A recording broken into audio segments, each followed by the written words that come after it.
Nah, jadi ya itu yang pertama. Kemudian bagaimana boleh berwudu? Nah, begitu juga seperti berwudu. Baik. Dalam sebuah hadis lihat ini keutamaannya. Kalau kita mencontoh secara sempurna apa yang beliau ajarkan kepada kita, besar sekali keutamaan yang akan kita peroleh. Baik, baik. Kata beliau sallallahu alaihi wasallam, "Man Sallallahu tawaddaa tsumma qala asyhadu an la ilaha illallah wahdahu la syarikalah wa asyhadu anna Muhammadan abduhu wa rasuluh futihat lahu abwabul jannah as-samaniyah." Barang siapa yang dia habis berwudu kemudian dia mengucapkan asyhadu an la ilaha illallah wahdahu la syarikalah wa asyhadu anna Muhammadan abduhu wa rasuluh, maka dibukakan bagi dia pintu surga yang 8. Masya Allah. Dia boleh masuk dari pintu mana saja yang dia kehendaki. Lihat, amalan yang ringan, tapi ketika kita sesuai dengan Nabi Shallallahu Alaihi Wasallam, Allah berikan yang terbaik kepada kita. Nah, jadi apakah harus mengangkat tangan? Tiada riwayat satu pun yang menyebutkan bahwa Nabi Shallallahu Alaihi Wasallam habis berwudu mengangkat tangan berdoa kepada Allah, membaca doa wudu. Tidak ada.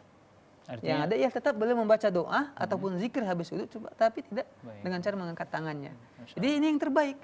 Ya, bukankah lebih baik kalau mengangkat tangan? Bukan masalah lebih baiknya. tapi Apakah sesuai dengan Nabi Shallallahu Alaihi Wasallam atau tidak? Kan begitu. Dan nanti akan ada yang mengatakan kalau begitu sujud lebih bagus. Kenapa nggak sujud kita kepada Allah, kita membaca doa habis air wudu kan begitu. betul. Tapi nggak begitu yang Nabi ajarkan.